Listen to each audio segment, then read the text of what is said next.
사랑하는 성도 여러분 안녕하세요. 6월 7일 월요일 새벽에 자리에 오신 여러분들을 진심으로 축복하고 환영합니다. 오늘 우리가 함께 보실 하나님의 말씀은 잠언 20장 말씀입니다.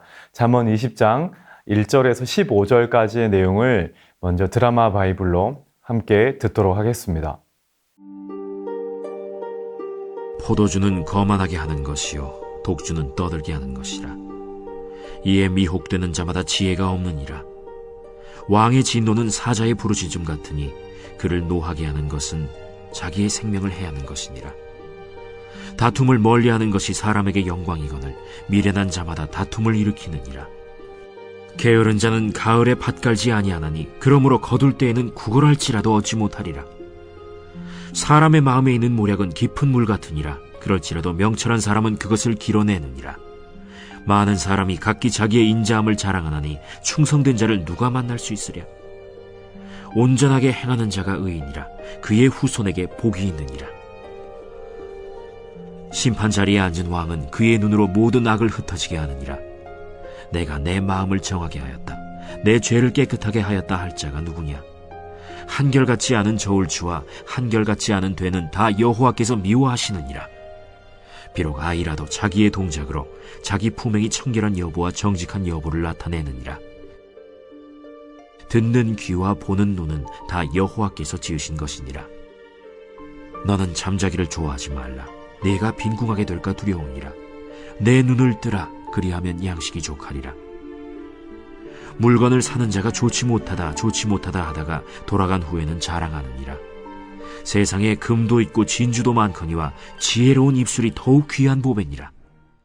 네, 오늘 주시는 그 잠언 20장 말씀을 한번 살펴보도록 하겠습니다. 네, 크게 세 가지 내용을 중심으로 살펴보려고 하는데요. 술 취함과 다툼, 그리고 분별에 대한 내용입니다. 먼저 1절을 함께 보도록 하겠습니다. 포도주는 거만하게 하는 것이요 독주는 떠들게 하는 것이라. 이에 미혹되는 자마다 지혜가 없느니라 라고 나와 있습니다. 술에 대해서 이야기를 하고 있는데요. 술의 문제가 뭐라고 말씀을 하냐면 바로 미혹하게 하는 것이라고 이야기를 합니다. 술은 사람을 미혹합니다. 그래서 거만하게 만들고 떠들게 만들어요. 그래서 굳이 실수하지 않아도 되는 상황에서 실수하게 만들고 넘어지게 만듭니다. 성경에도 이런 예가 많이 나옵니다. 노아의 경우나 아브라함의 조카 롯의 경우도 술 때문에 굉장히 곤란을 겪게 되는 일이 있습니다. 그래서 성경은 우리에게 이렇게 이야기를 해요. 에베소서 5장 18절 말씀을 보시면 술 취하지 말라. 이는 방탕한 것이니 오직 성령으로 충만함을 받으라. 술 취하지 말고 대신 뭐 하라고 말씀을 하냐면요. 성령으로 충만함을 받으라고 말씀을 하십니다. 술 취함과 성령의 충만을 이렇게 비교해서 이제 놓고 설명을 하는데요. 왜 그렇냐면 둘 사이에 공통점이 있기 때문입니다. 그게 뭐냐면 둘 다 변화가 있는 거예요. 여러분, 술에 취한다는 말은 무엇입니까? 술 때문에 내가 변한다는 것을 말하죠. 왜 변하나요? 술이 나를 온전히 사로잡았기 때문입니다. 술 때문에 내 이성이 변하고 내 감정이 변하는 것이죠. 그것을 바로 술 취한다라고 이야기를 합니다. 마찬가지입니다. 성령에 충만하다는 말은 무엇을 의미하냐면 성령 때문에 내가 변하는 것을 말합니다. 성령 때문에 내 생각이 바뀌게 되고 내 감정이 바뀌게 되고 내 목표가 바뀌고 가치관이 바뀌게 됩니다. 이렇게 내가 전혀 다른 사람이 되는 것이 바로 성령 충만입니다.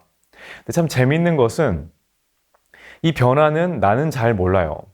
다시 말해서 내가 술에 취했는지 취하지 않았는지 그리고 내가 성령에 충만해 있는지 그렇지 않은지는 나는 잘 모를 때가 많습니다. 그런데 오히려 다른 사람들은 금방 그것을 알게 되는 거예요. 이게 또 다른 공통점이라고 할 수 있습니다. 사랑하는 성도 여러분, 저는 우리 삶에 이런 우리도 모르는 변화가 나타나기를 원합니다. 그리고 그 변화가 술 취했기 때문에 나타나는 변화가 아니라 성령의 충만함 때문에 나타나는 변화이기를 원합니다. 우리 안에 예수님을 닮도록 우리를 변화시키시는 성령께서 오늘 하루도 충만하게 일하시는 귀한 하루가 될 수 있기를 주님의 이름으로 축원합니다. 그 다음은 3절을 한번 보도록 하겠습니다. 3절 말씀입니다. 다툼을 멀리하는 것이 사람에게 영광이거늘 미련한 자마다 다툼을 일으키느니라 라고 나와 있습니다. 성경이 말하는 지혜로운 사람의 모습이 나와 있는데요. 그게 뭐냐면 다툼을 멀리하는 사람이에요. 다퉈서 이기는 게 아닙니다. 다툼을 멀리하는 거예요. 우리가 창세기 나오는 이삭을 보면은 이것을 알 수 있는데요. 이삭이 애굽으로 가려다가 그랄 땅에 머무릅니다. 하나님께서 이삭을 축복하시죠. 그래서 이삭이 참 많은 소득을 거둡니다. 주변 사람들보다 100배의 소출을 거둬요. 그런데 이삭이 농사가 너무 잘 되니까 주위에 있던 사람들이 시기 질투를 합니다. 그래서 이삭이 판 우물을 막아버려요. 그리고 급기야 그 지역의 왕이었던 아비멜렉 왕도 이삭에게 그곳을 떠나라고 말을 합니다. 자기들이 그 우물을 차지하겠다는 거죠. 그때 이런 억울한 상황에서 이삭은 어떤 선택을 하느냐? 다투지를 않습니다. 싸우지 않아요. 100배의 소출을 얻었던 그 복된 장소를 과감하게 내려놓습니다. 그리고 떠나버려요. 이게 참 쉽지 않죠. 그렇지 않습니까? 오늘날로 말하면 이런 거예요. 강남에 가장 노른자 땅이 있는데 거기서 장사를 하고 있는데 주변 사람들이 그곳을 막 떠나라고 그러는 거예요. 우리 같으면 쉽게 떠날 수 있을까요? 그렇지 않을 겁니다. 그것도 하나님께서 말씀하신 게 아니거든요. 또 혹시 또 모릅니다. 하나님이 나타나셔서 그 자리를 떠나라 이렇게 말씀을 주셨다면 그나마 좀 우리가 이해할 수 있는데 하나님이 말씀하신 게 아니에요. 주위 사람들이 시비를 거는 겁니다. 마음에 안 드니까 떠나라고 시비를 거는데 이삭은 떠나라고 그러니까 그냥 떠나버립니다. 싸우지 않아요. 다툰 흔적이 없습니다. 이삭은 왜 이런 선택을 할 수 있었을까요? 하나님을 믿은 거죠. 내가 있는 이곳이 복된 땅이 아니라 나와 함께하는 하나님이 복이라는 것을 알고 믿은 겁니다. 그래서 다투지 않고 미련 없이 떠난 겁니다. 실제로 나중에 이삭은 그랄 왕 아비멜렉의 사과를 받고요. 오히려 더 큰 하나님의 축복을 누리게 됩니다. 저는 우리에게도 이 믿음이 있기를 원합니다. 우리의 복은 하나님이에요. 하나님의 축복은 절대 다툼으로 얻어지지 않습니다. 저는 오늘 이 시간 우리의 삶에 불필요한 다툼이 사라지고 하나님이 함께하는 참된 축복이 가득하기를 간절히 축원합니다. 마지막으로 살펴보실 말씀이 5절 그 말씀인데요. 사람의 마음에 있는 모략은 깊은 물 같으니라. 그럴지라도 명철한 사람은 그것을 길러내느니라 라고 나옵니다. 여러분, 우리가 무언가를 숨기고 싶을 때 어디에 숨깁니까? 남들 눈에 띄지 않는 곳, 발견하기 힘든 곳에 숨기죠.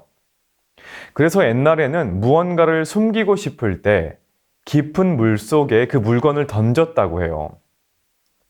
그리고 최근 어떤 드라마를 보니까 주인공이 훔친 돈을 우물에 숨겨놓기도 하더라고요. 자, 그런데 오늘 말씀을 보면은 깊은 물과 같다고 비유한 것이 있는데 그것이 무엇이냐면 바로 우리 마음에 있는 생각입니다. 동기예요. 자, 왜 그럴까요? 마찬가지 이유입니다. 잘 보이지 않기 때문입니다. 그래서 10길 물속은 알아도 한 길 사람의 속은 모른다는 속담도 있지 않습니까? 자, 그런데요. 아무리 마음속에 깊이 숨겨놓은 것들도 지혜로운 사람은 능히 분별한다는 거예요. 자신의 마음속에 있는 것, 그리고 다른 사람의 마음속에 있는 것이 무엇인지를 분별할 수 있다는 겁니다. 마음의 동기를 알 수 있다는 거예요. 근데 이게 어떻게 가능하냐? 바로 명철이 마음을 분별하는 하나님의 선물이기 때문입니다. 이것은 단순히 하나님이 다른 사람들의 마음을 분별할 능력을 주신다 이런 의미가 아니에요. 나도 모르는 내 마음속 깊은 곳에 있는 것들을 하나님께서는 알게 해주신다는 겁니다. 우리는 우리 자신을 잘 안다고 생각해요. 그러나 살다 보면은 우리는 스스로를 속일 때가 정말로 많지 않습니까? 진짜 지혜는 내 마음 안에 있는 그것이 무엇인지를 분별하게 해준다는 겁니다. 그래서 불필요한 곳에 시간과 감정을 낭비하지 않게 한다는 사실이에요. 자, 8절 말씀을 이어서 보시면 이런 구절이 있습니다. 심판 자리에 앉은 왕은 그의 눈으로 모든 악을 흩어지게 하느니라. 이 말씀은 저희가 먼저 본 5절과 연결되어 있는 말씀이라고 볼 수 있는데 훌륭한 지도자의 덕목이 나와 있죠. 그게 무엇이냐면 다른 사람의 성품을 잘 분간하는 능력입니다. 그래서 인사가 만사하다라는 말이 있죠. 우리가 사회생활을 할 때 가장 힘든 것이 사람들을 잘 알아보고 사귀는 것 아닙니까? 그런데 하나님을 경외하는 사람들에게는 이런 지혜가 주어진다는 사실을 오늘 본문이 우리에게 이야기해주고 있습니다. 열왕기상에 보면은 솔로몬 왕의 이야기가 나와요. 새로 왕이 된 젊은 솔로몬이 재물이나 권력을 구하지 않고 이렇게 기도합니다. 열왕기상 3장 9절 말씀인데요. 누가 주의 이 많은 백성들을 재판할 수 있사오리까? 듣는 마음을 종에게 주사 주의 백성을 재판하여 선악을 분별하게 하옵소서. 하나님이 이것을 기뻐하십니다. 그리고 지혜를 허락하십니다. 얼마가 지나지 않아서 두 여인이 솔로몬을 찾아옵니다. 둘 다 아기를 낳았는데 불행히도 한 명의 아기가 사고로 죽게 돼요. 엄마가 이제 죽이게 된 거죠. 문제가 생기는데 이 두 여인 모두 살아있는 쪽이 자기 아기라고 우기는 겁니다. 솔로몬이 어떻게 진짜 엄마를 밝혀냅니까? 두 여인의 속마음을 밝혀내서죠. 깊이 감추어진 마음을 분별해서 정의로운 판결을 내리게 됩니다. 우리는 솔로몬과 같은 지혜가 없어요. 다만 우리 안에는 모든 사람의 마음을 아시는 우리 예수님의 영이 거하십니다. 그래서 요한복음 2장 24절, 25절을 보면은 예수는 그의 몸을 그들에게 의탁하지 아니하셨으니 이는 친히 모든 사람을 아심이요. 또 사람에 대하여 누구의 증언도 받으실 필요가 없었으니 이는 그가 친히 사람의 속에 있는 것들을 아셨음이니라 라고 나옵니다. 저는 이 시간 모든 사람의 마음을 아셨던 우리 주님께서 깊은 물 속에 감추어진 나의 마음과 그리고 사람의 마음을 잘 분별해내는 지혜를 우리에게 부어주시기를 원합니다. 그리고 그 지혜로 하나님을 정말로 기뻐하시는, 하나님을 또 기뻐하게 되고 하나님께 큰 기쁨을 드리는 귀한 하루를 보내는 하나님의 자녀가 될 수 있기를 주님의 이름으로 간절히 축원합니다. 제가 한번 기도하겠습니다. 사랑하는 하나님 아버지, 세상에 있는 많은 사람들이 술에 취해 있을 때 우리는 성령에 충만한 사람들이 되기를 원합니다. 그리고 불필요한 다툼의 자리에서 멀어지게 하여 주시고 우리의 삶의 여러 가지 축복이 내가 좋은 것을 가졌을 때 얻는 게 아니라 복의 근원이신 하나님을 사랑하고 하나님을 마음에 품고 있을 때 그것이 주어짐을 깨닫게 하여 주시옵소서. 우리는 연약하여 사람들의 마음을 잘 분별하지 못합니다. 오직 예수님의 영이신 성령께서 우리 안에 일하여 주셔서 나의 마음 가운데 깊이 자리 잡은 그 동기를 발견하게 도와주시고 주님께서 내게 보내주신 사람들의 마음을 잘 헤아려서 그들과 함께 하나님의 마음을 기쁘시게 해드리는 귀한 하루 살 수 있도록 주님께서 인도하여 주시옵소서. 모든 것 감사드리며 살아계신 예수님 이름으로 기도합니다. 아멘. 주신 말씀 생각하고 기도하시고 남은 기도 제목으로 기도하시면서 오늘 하루 주의 이름으로 승리하시기를 원합니다.